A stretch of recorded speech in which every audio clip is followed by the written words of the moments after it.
One of the most interesting questions in psychology is, how does the sense of self develop, and when do we become aware that we are unique individuals, distinct from other people?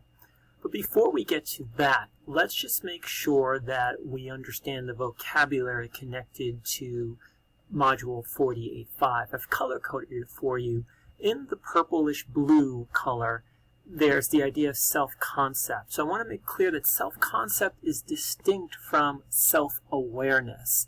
Self-concept is an image of oneself, but it has to do with an understanding about who we are, and also an assessment of who we are.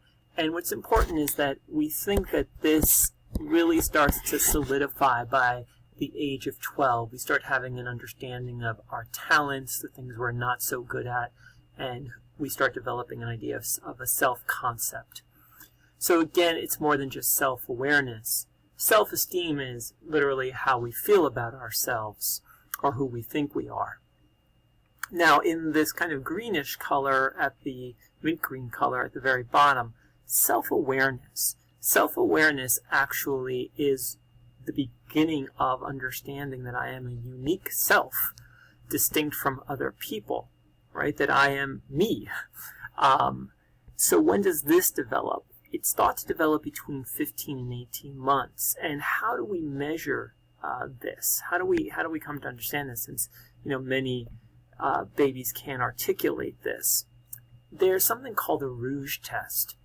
Rouge is basically makeup, and you basically put a little bit of rouge on the forehead, the nose, the face of the baby, and you put the baby in front of a mirror, and you look to see what they do.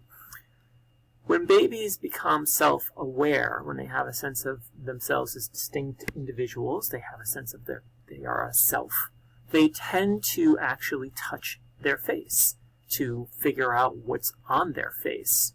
So they touch themselves, not the mirror, nor do they look around or behind the mirror. And if you want to basically see a little bit of a demonstration, there is this link here that you can click on. So again, make sure you're reviewing the distinctions between these concepts, and don't confuse the emergence of a self-concept, which emerges around the age of 12, and will become very important to Erik Erikson's psychosocial development, with self-awareness, which seems to develop in infancy between 15 and 18 months.